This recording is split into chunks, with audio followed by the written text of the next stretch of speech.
Good evening. My name is Deirdre Cross, and I'm the Assistant Director for Public Programs at the National Museum of African American History and Culture.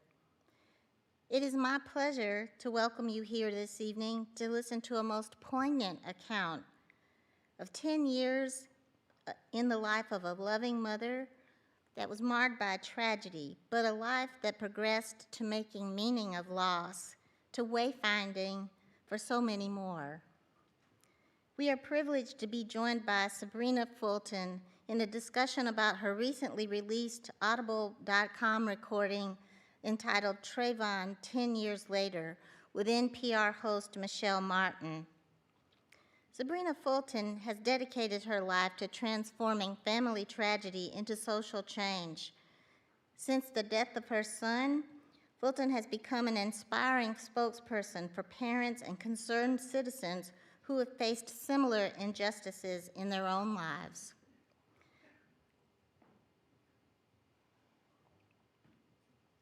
In this moving essay, Sybrina imparts to each of us the lessons and wisdom she's gained in the past 10 years about life, love, lessons, wisdom, about bad faith, about what changes have and have not occurred, about the power of her own voice in the gathering storm of a profoundly divided country. Ms. Fulton is an accomplished actress, author, and a formidable leader against unchecked violence in communities worldwide, a singular voice in our generation. In conversation with her this evening is Michelle Martin, the weekend host of NPR's All Things Considered since 2015, and who has led many of the museum's most important community conversations around race, identity, faith, science, and history. Please join me in a warm welcome for Sybrina Fulton and Michelle Martin.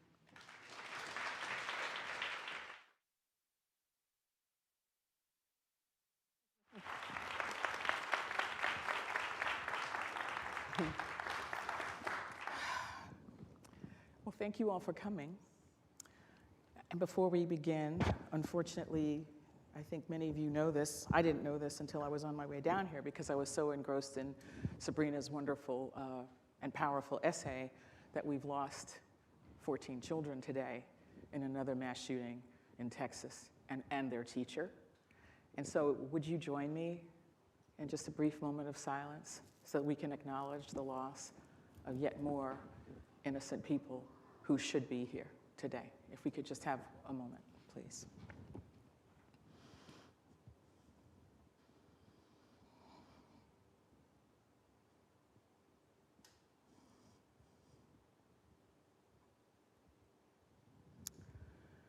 Thank you for that.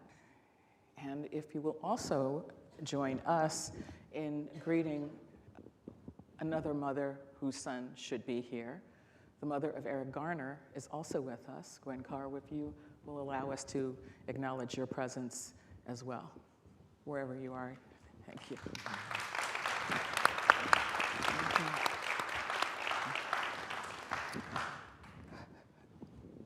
How are you?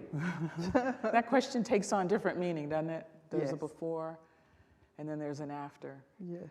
Do you mind if I start just by asking, before you were the mother of the movement, and before you were Trayvon and your other son, Javaris, his mom, you were Sybrina. When you were growing up, what did you want for yourself? Who did you want to be? Everybody wants to be like their parents. And so my mom worked at the post office, and my dad was a police officer.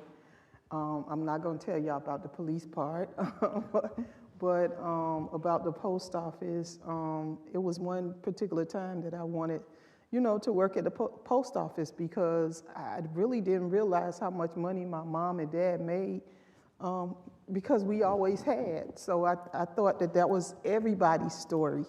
I didn't have a hard life. I had a good life. And one of the things that I tell people is that I was happy like 95% of the time. And when the tragedy happened, I found myself in a position on a street that I had never been in, so deep you know? And so that's who I was before. I graduated from high school, went to college, Grambling State University, went to University of Miami for a little while, and graduated from Florida Memorial University in Miami.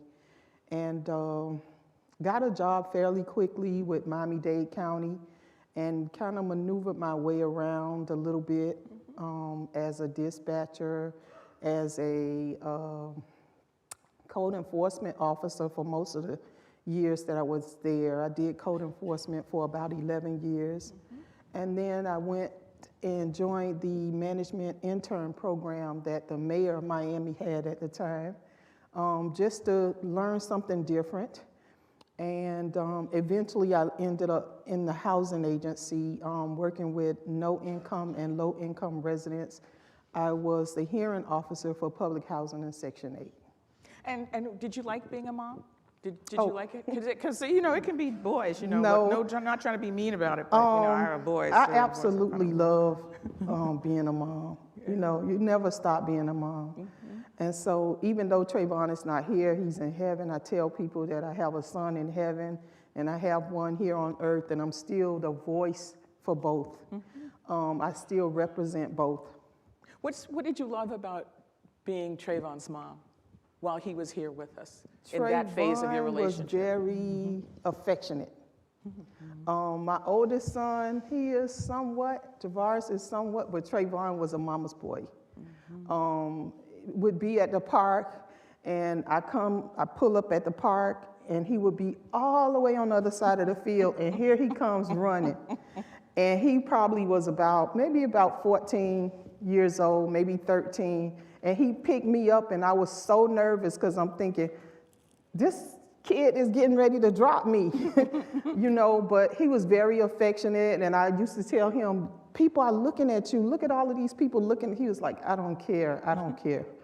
And so very affectionate, very family-oriented. You know, when something happens to your child, the media sometimes has a way of demonizing them, making people feel like he was a bad person and he deserved what he got.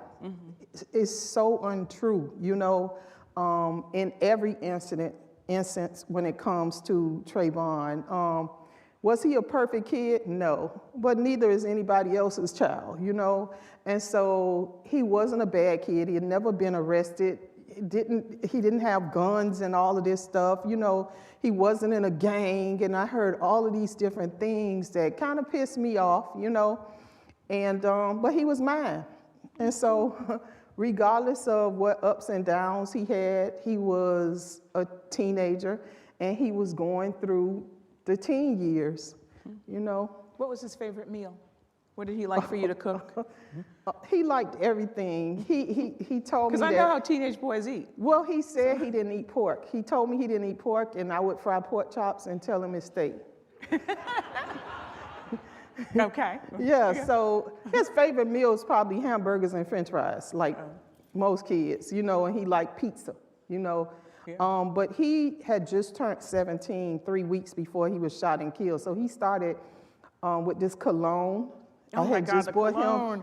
His birthday was... I know there's some young men here, but I'm just saying, the cologne. Yeah, the cologne means girls are around. That's what cologne. And then he had to have a haircut every week. You know, he's very handsome, and so is my other son. But he figured he had to have a haircut every week. So I started seeing this little change in him, where he got to take a shower so many showers. He got to put cologne on. He got to have a haircut. He wanted these expensive shoes, and I could make him do anything for those shoes, you know. But he was just an average teenager, liked to go to the movies, liked to hang with his friends, hang with his family, eat up everything in the house, eat up everything at everybody's house that he went to. But he was the average teenager. Ms. Cross referenced your essay, which is on Audible, and it's really a powerful piece of writing. It is, I recommend it to any of you who've not had a chance to hear it. It is a sermon, it's a call to action, It's a rant, it's a readout of, it's a call out and a calling in. And I was just wondering what gave you the idea to do that in this way, as a way to commemorate this milestone year. I wanted to do something for 10 years. But when COVID happened, I wasn't able to write my book, so I'm still working on my second book. Don't laugh, please. I have to laugh at myself. It's been a few years now, and I'm still not finished writing a book. So instead of me rushing through the book, that's what made me decide to write the essay. And I was approached with it, and it was something that I thought about, but I was like, what's an essay? An essay is just a paragraph or so, a couple of paragraphs, you know. And I wanted the book to really be ready and come out, but it wasn't. So the essay was the second best thing because of COVID. What was your goal? My goal with the essay was just to let people know my heart, let people know how I was feeling, how I was doing. And so I did do a few interviews surrounding the essay. On the day of Trayvon's birthday this year, I met with Gayle King. She interviewed me. She came to Miami, and we talked about the essay amongst other things. And it's just a way for me to express myself. It was a way for me, a lot of questions that people have been asking, the same questions, it's pretty much in the essay, and it goes, you know, it's a flow. But it was basically because I was not finished writing my second book. Well, you also have a lot on your mind. I have to say, Sybrina, we talked about this earlier, is that I met you just a couple of weeks after you and Mr. Martin, Trayvon's dad, hired Ben Crump. And I remember the first question I had for Ben Crump is, why does the victim need a lawyer? And he was explaining that when your ex-husband, Tracy Martin, Trayvon's dad, first approached him, he said the same thing. He said, why do you need me? Your son is the victim. And I remember you were so shy. No, I was never shy. Well, you seem shy. No, I was grieving. I was grieving. Yeah, I was never shy. But fair point. You would know. Yeah. What I got from the essay is that in yourself you have seen there's a before and an after. So I wanted to ask if you would talk about your after. Like, what are some of the things that you have learned that you want to share with us about your after? I don't know if they ready for this. They ready. They ready. Some of the things that I learned that one of the things and most important thing I learned is we do what we have to do. We do what's required. And if you're never put in a position where you have to be strong, then you're not going to do it. But when you are put in a position where you have to be strong, you will. Your strength will come from somewhere. Your strength will come from God, but you'll have to figure that part out. But that was one of the major things that I learned. I went to my pastor because when something happens and it's a tragedy, you feel like somebody need to help me. And I looked at everybody to help me instead of looking at myself. And so that's one of the things that I talk about in my retreat is that, you know, sometimes your church family is not going to be there. Sometimes your friends and family are not going to be there. Sometimes your spouse is not going to be there. You know, then what do? You know, you have to look within. And I definitely found the strength within. I definitely learned how strong I was and how you have to push yourself. But I also learned a lot about people, mainly that you have your ride or die people. Nod your head, yes. You have your ride or die people, and then you have your people that when something happens, they come around. I know Ms. Carr is going to be nodding her head. They come around when something happens, when a tragedy happens, and then it's a story for them, and then they move to the next story, and then they move to the next story, and then they move to the next story. Fortunately for me, I still have some people that when I say Trayvon Martin Foundation needs this, that they're still there. But it's a lot of people that come around when these tragedies happen. It's not a story for us. They come around when these tragedies happen. They was on the Breonna Taylor bandwagon. They was on the Trayvon Martin, the Eric Garner, the Sandra Bland, the Mike Brown, Tamar Rice. They was on the bandwagon because they had their own agenda, right? But you have to have your own agenda as well. You have to have enough sense, enough strategy, enough goals and plans and achievement that you want to do, that whatever their goals are, if it doesn't line up with yours, then they're going to go away. So a lot of people who were in my ear during the time of Trayvon Martin, they're gone. They're gone because they didn't have a plan for the Trayvon Martin Foundation. They had a plan for themselves. I can't point them out, but if you see people and now they with this tragedy, they're with this tragedy, they're with this tragedy, it's because they have their own agenda that they want for the family. And that's the worst time to come into the family's life because we are weak during that time. We don't really know what we want other than what the attorneys tell us we need to be doing.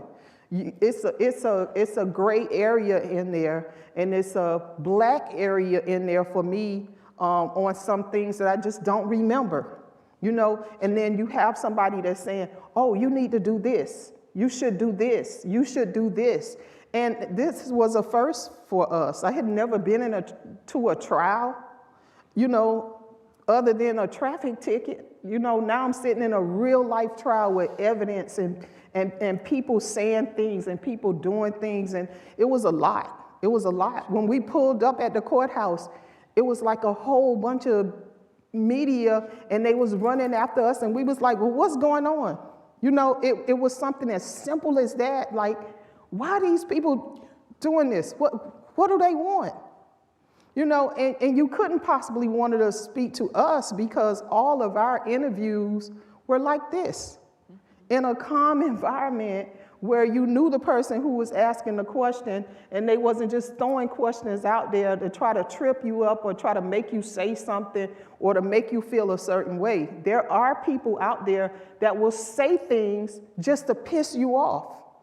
And see, I learned early on too how to control how I felt. That's one of the reasons why I never, when you heard different crazy things that the person who shot Trayvon did, I never made a statement because I refused to let somebody else push my buttons and decide when I should speak and when I should be quiet, when I should, you know, I just refused. It's so fascinating. Like, honestly, I took so many notes while I was listening to your essay because just about every sentence has something that I want to remember. I do hope you'll make it into a physical book so that I can. It will. But I'm working on it. But you talked a lot about how you blamed yourself and everyone else, and that after a certain point you realized that wasn't productive. Really, so much of the essay is about how you turned your pain into purpose. Was there a eureka moment for you when you realized that something that should never have happened was something that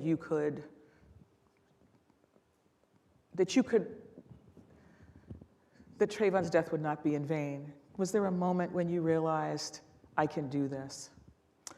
Okay, yes, there was a moment. But before that moment, I struggled with God. I challenged God. I just had a battle with God because I truly believe that he picked the wrong 17-year-old. I believe that he picked the wrong mom and dad and family. I believe that. I believe that he got it wrong. You know, you got this one wrong, God. And that's how I actually felt. And then I would, because I couldn't stop crying. You guys didn't see that part because on my bad days, and I have bad days still, I don't come out. But this was early on when every day was a bad day. And I was in my purple room. I was on the floor. Miss Gwen is gonna nod her head again. I didn't want to comb my hair. I didn't want to brush my teeth. I didn't want to take a shower. You actually go there when something happens to your child who you carried 9 months, and now you see your own heart, because that was my heart walking outside of my body. Only a mom who has a child can understand that part of seeing their child walk outside. You carry the child 9 months. It's some type of close-knit bond. So even though Trayvon is not here, I still feel him. And that's because I carried him. And so kids don't understand why moms are so hard on them. It's because we see ourselves in our kids. But there were times when I was like, I wanted to give up. And I was like, this can't be real. Let me just close my eyes and let me just pray this away. And it wasn't happening.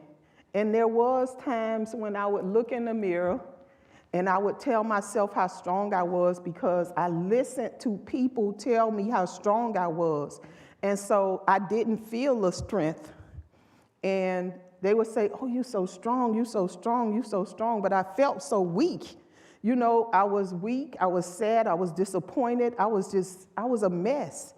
And I would look in the mirror and I would say that I was strong because that's what everybody was saying. That's what the media was saying. That's what my family was saying, my friends were saying. And I said, well, why don't I see the same thing that they see? Why don't the inside of me feel the same way that the outside looks? And so I was like, I would look in the mirror and I said, I'm strong, I'm strong, I'm strong. And one day, so I became. So I prayed it into existence. The Bible tells you to call things that are not as though they were. And so I kept telling myself how strong I was, even though I didn't believe it and I didn't feel it. But then my outside lined up with my inside. And one of the things I did is I got up off the floor and I started taking a shower again and started brushing my teeth and combing my hair. I was a mess, y'all. I was a mess. And I didn't used to talk about it. I went to an event Bishop Jakes had in Texas, and he told me, he said, "You're so strong." And I looked at him and I said, "Not always." I said, "I'm not always strong." And he said, "We can't tell. You have to talk about it." And so that's why I make it my business to tell people about when I was in my purple room.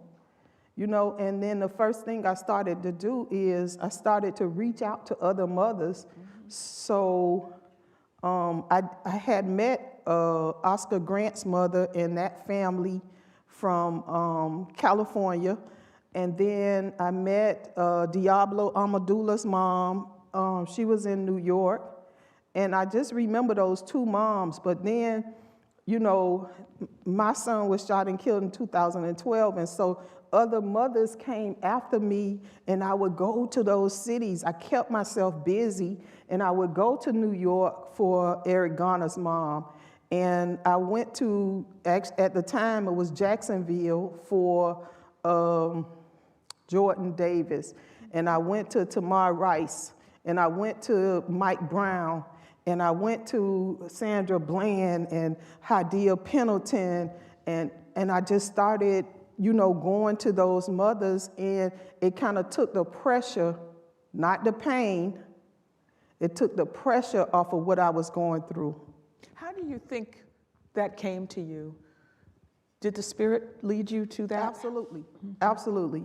There's no way because that I'm just telling you that a lot of us would be lying still in the purple room. No, I would have floor. still been there. I would have still been there, and people would have understood. And if they didn't, I wouldn't have cared. I wouldn't have cared if Yeah. they didn't understand why I was still there. But I know it was God. I know it was God because originally everything was about Trayvon. You know, I'm fighting for my son. Everything was about Trayvon. And as I maneuvered through my journey, as I maneuvered through this tragedy, I knew that it was something bigger. It was something more purposeful. It was something about other children. And it still is. It's not just about Trayvon Martin. Here's a hard one, though, but you've given us this great gift of honesty. You say in the essay of the person who killed your son, I am not in a place to forgive him. I fully realize that has to take place. Why does it have to take place? It has to take place biblically because God forgave me for my sins and I'm supposed to forgive others.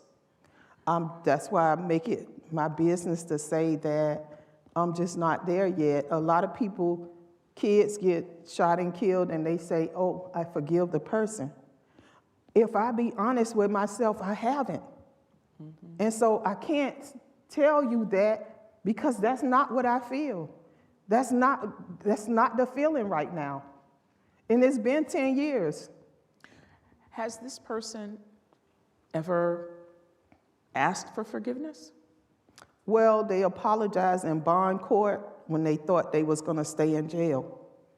So it didn't mean anything to me or Tracy at the time because you'll say anything to get out of jail. And so we figured he was just saying whatever he needed to say. In bond court is the time that he apologized. But not since? No. No. Would you accept it?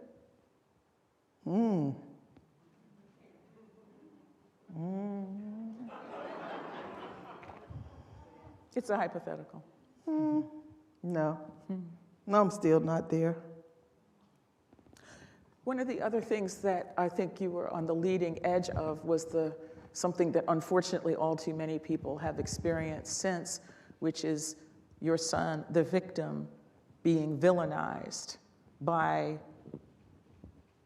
conservative media, by trolls, by, whoever. And it's only gotten worse, I mean, if it can get worse. I mean, people claiming that, like, the children who were killed at Sandy Hook were crisis actors. I mean, it's only gotten even sicker. How did you process that? I mean, you talked about, people going through your son's school records, which couldn't be relevant given that the person who shot him didn't know him. So his school records could not have, this didn't take place in school. It had no relevance to going through his social media, going through and even making stuff up, as you know. There were things that were made up. In fact, there was one instance where a completely different person in one of these conservative media outlets was projected to be him, and it wasn't even him. So how did you process that? Probably early on, it made me very angry because I felt like Trayvon was being targeted. But as different cases approached and I watched, I noticed they did all of people of color like that. That's the MO for them. That's what they do. They try to justify why a 17-year-old was killed by a 28-year-old man with a loaded gun. They try to justify it. So you build as much things against this 17-year-old kid, and my son was on the ground with a bullet in his heart. Yes. And the person that was standing over him with a loaded gun didn't even go to jail. My son would have been arrested that night. Please understand me. But a drug and alcohol test was done on my son who was dead on the ground, who was unarmed, and a background check was done on my son who was dead on the ground. But the person who was holding the loaded gun, no drug and alcohol test, no background check. Nothing. He went home and got in his bed. My son went to the morgue. He was deceased at the scene. And so the scales of justice are definitely unfair, because not only do I know it, but most of America knew that if Trayvon had shot this person, Trayvon would have been arrested. Regardless, they would have arrested him and asked questions later. But other people, they don't do like that. The other thing about your essay is that you really comprehensively weave in a lot of interesting history and context that I think a lot of people don't think about. One of the points that you made was about the stand your ground laws in Florida. As I think you know, those of you who followed the trial will know that the stand your ground laws were the jurors who acquitted the shooter cited as their reasoning that he had a right to defend himself under that law. You made the point that your son was being followed and stalked by someone who had no right to follow him, no rationale for following, had no authority to follow him. And by that standard, in your view, he should have had a chance to defend himself. And you also talk about the history of these laws. And I was wondering, how did you come to that? Did your digging into the history of these kinds of scenarios offer comfort, or what was your thinking about it? A lot of those incidents, a lot of those tragedies are not being properly reported.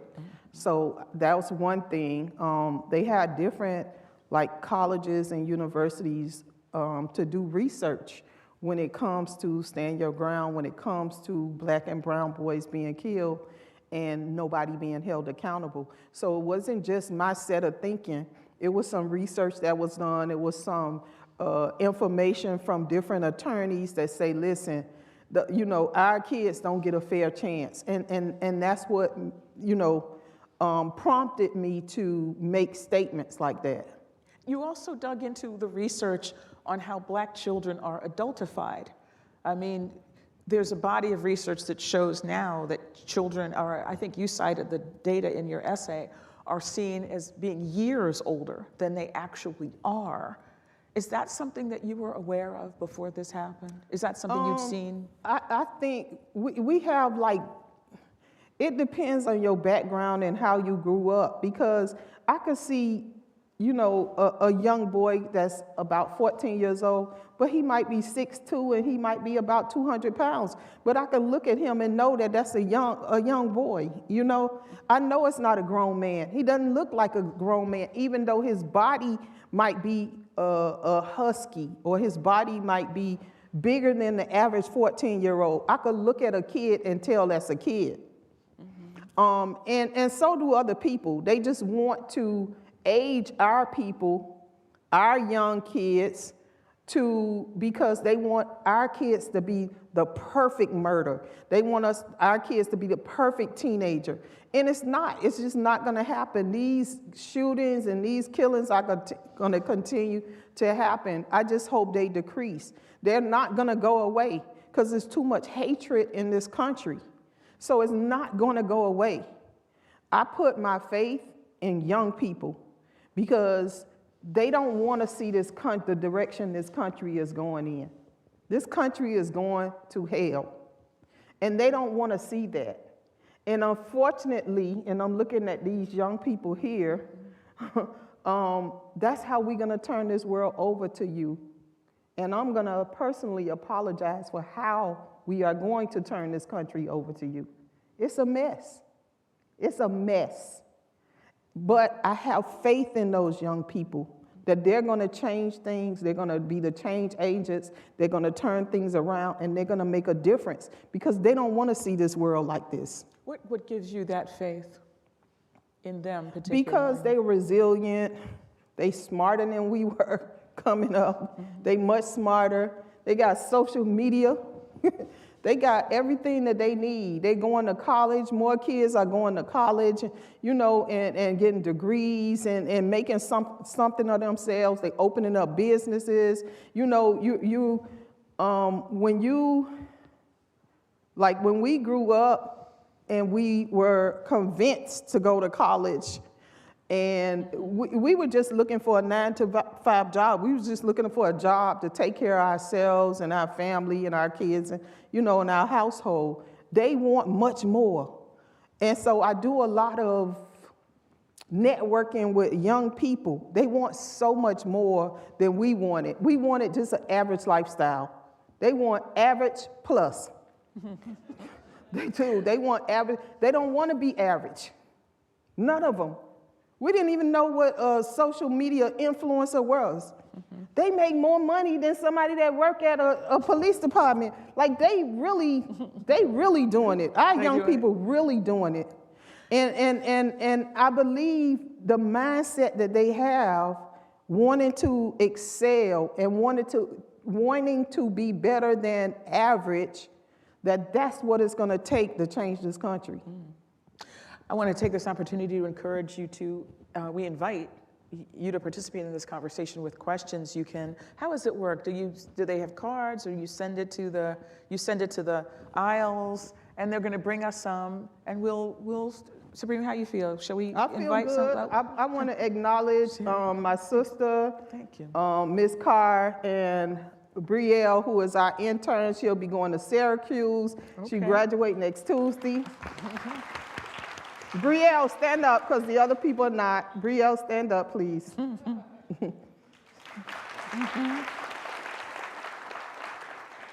And then I invited Wanda. Is Wanda here? Oh. I'm looking right at you. Okay. How you doing? That's one of my deltas. Somebody should have asked me, why did I pledge Delta Sigma Theta? You want Somebody, okay. Why did you pledge Delta Sigma Theta? I'm glad you asked.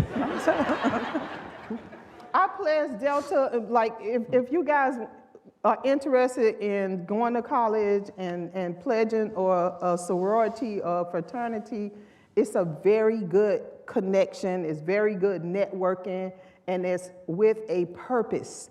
And so that people tell you all the time to do your research, but they don't tell you what it is. I'm gonna tell you what your research is. Your research is knowing about the other organizations. So I am a woman, right? So I'm gonna look at Delta, I'm gonna look at AKA, I'm gonna look at Ms. Gwen with Sigma Gamma Rho, and I'm gonna look at Zetas, right? And then you got to know yourself, and you got to plug yourself into one of those organizations, one of those sororities that you feel is a best fit for you, right? Nod your head if y'all understand. So that's what you have to do, and the reason why I joined Delta is because I have an aunt that's a Delta. She's been a Delta 50 years, and I didn't have a choice. But mainly because the work that I see in my community that Delta does, not only on a local level with my chapter, but also a regional level and a national level. Because I've been to here, the Delta have a office here, and I've been there. I've been, you know, in communications and at conventions and stuff with the national president. And so it's about sisterhood, it's about service, and they are actually doing things. I could go to a party and have a good time anytime, but I wanted to do something a little more purposeful, so there you have it. So, okay, well, so if there's any AKA here, I'm not responsible for the imbalance in the But I was careful with my words, that I didn't say anything. No, absolutely not. But I did notice you snuck the red in there, the red and white in there. Oh, no, so, this for the foundation. Okay. This is the foundation shirt. Okay, we'll go with that, sure. But I don't have an issue with AKAs. Those are sisters, and Zeta's our sisters. And Miss Gwen is my sister. She's a Sigma Gamma Rho. Lord bless her heart, but that's my sister. Anybody can make a mistake, right? Yeah, so, right. that's my sister. But we all work together too. We have some questions from the audience, and I think you can still send them if something occurs to you. I know, you know what, whenever I come to an event and people want to know what question I have at the beginning, I never have a question at the beginning because I want to hear what everybody's saying first before I have my question. So if you still have a question, please do send it to the aisles. Someone would like to know, with your son's possession, a part of the museum's official collections now, how might you want his life and legacy preserved for future generations? Oh, the museum asked that question. Okay, I No, they believe that. no, It they could be didn't. true. Well, before I handed over Trayvon's things, and yes, it's here in the museum, it took me 3 years to give up those things. And that's because I just felt like I just needed to hold on to them. And then I thought about it again because it was presented to me again, and I was like, no, I'm gonna keep them. That's my box. And then I thought about it and I said, well, what if something happens to me and somebody throws that box out? Like, I would probably just come back and haunt them. I'm like, and then what? I can't give it to my son and say, here, these are your brother's things, keep these, and it was just a lot, And I said, I do want them to be preserved, and I do want them to last a long time. And what better match, what better connection than the museum? And I was able to sleep after I gave the things to the museum, so I can honestly say that. And if you haven't been to the exhibit, please, I think they close right now, right? Yeah, they're closed right now. When you get a chance, please come back and see the Trayvon Martin exhibit. You mentioned your older son, and someone would like to know if you feel comfortable sharing how he coped with the loss of his brother. He didn't really cope with it. He did get counseling. He did get a life coach just to help him deal with the grieving. And he's doing well. You would see him sometimes, and sometimes he would be missing in action. And that's because I wanted him to have, some aspects of a normal life or a regular life. My life is not mine. I'm surprised people know my name. They know Trayvon Martin's mom. Did they recognize you? Like, can you go to the grocery store? Well, when Yeah, anybody they was know going, me. They know They you? know me. Yeah. Do They people know in the airport. And I changed my hair, and they still know me. Yeah. And sometimes when I wear a mask, they still know. But they say Martin. They say Sybrina Martin sometimes. I'm not Martin. I'm Fulton, and it's. How is he though? How is your son? He's doing good. He's doing good. I can honestly say that. He's doing good. He's working. He got his own place. He's doing well. Someone else would like to know, besides some training on what to expect in the courtroom, what other support would you have wanted in the aftermath of Trayvon's passing? And I'm also guessing that that's in part what informs your work with the Circle of Mothers. Circle of Mothers is definitely something that wasn't around. I needed like a group of women. I needed some moms who understood what I was going through, and I would bump into people here and there, but it was nothing like, so I created that gap that I didn't have, and it's called Circle of Mothers. It's on the website. When y'all get a chance, go to the website. But I just had the weekend with the moms, probably had about 80 moms that we flew in, came down to Miami Friday, Saturday, But Sunday. 80 though, I'm trying to, I but know, 80 though. because it's hard for me to say no to the moms. I know they need it. So my number is 60, sometimes 50, but now it's like I can't, it's hard to say no because I know they need it.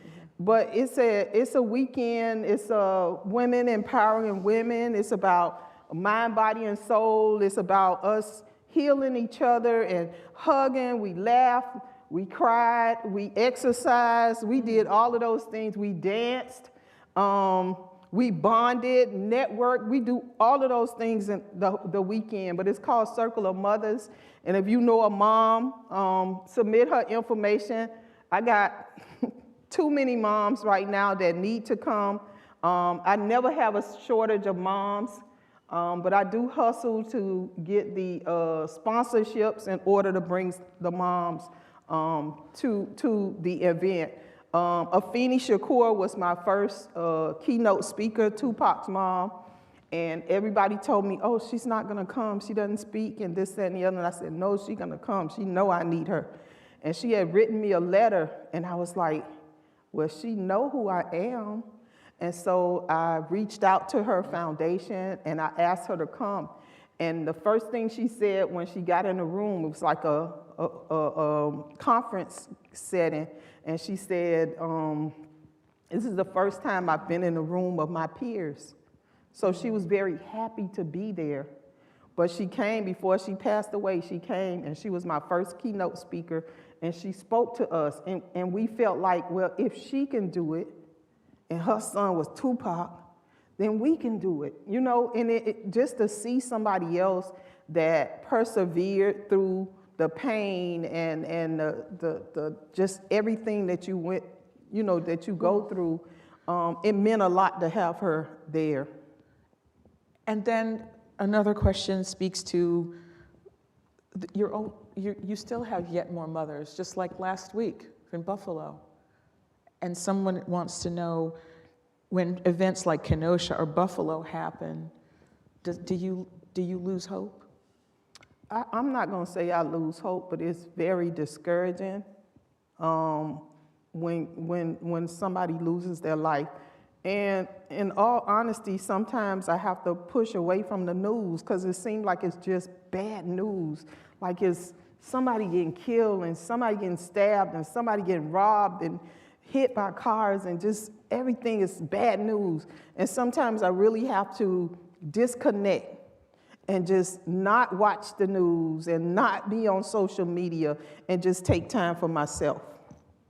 Someone else would like to know, is it okay for you and mothers, the other mothers, not to get there to the point of forgiveness? I can't speak for anybody else because I'm trying to get to heaven. We all do a lot of things. We all have sinned, right? But I'm trying to get there. And so that's something. I go to a life coach. You know, certain times I need her more than other times, but I try to, I'm trying to work through it through a life coach, but it's not working so well for me. I just can't imagine, you know, I work weekends, as Ms. Cross said, for NPR, so too many of these fall on my watch.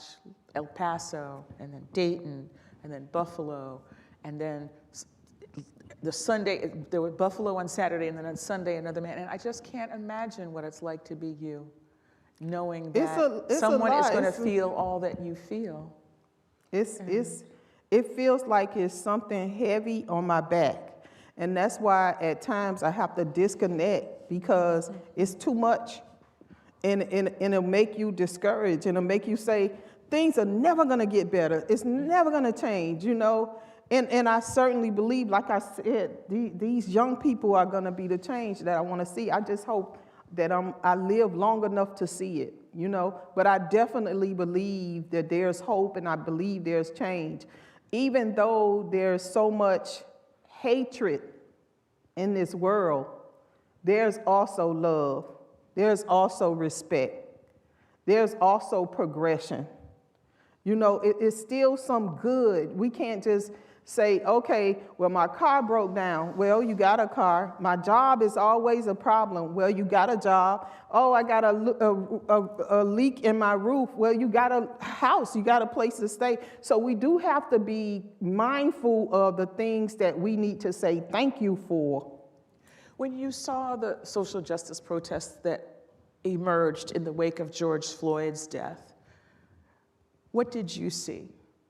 Some people saw that so many of these so many of the marches and so many of the demonstrations were multiracial. There are people from all different backgrounds there. Other people saw chaos, and they saw, you know, people taking advantage of an opportunity to be chaotic. And I just wondered, what did you see?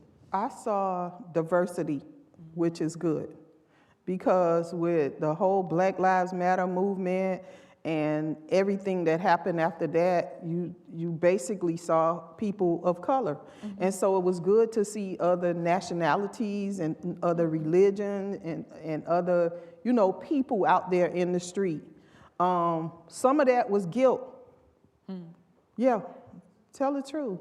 Some of it was guilt. Some people were donating because they felt guilty of how they treated people of color.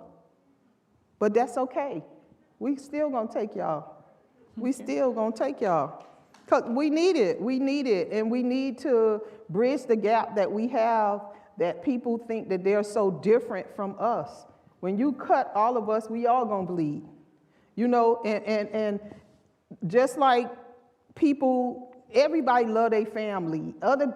Everybody have their own religion and their beliefs. Everybody want a job. Everybody want, a nice place to stay. Everybody, we have a lot in common.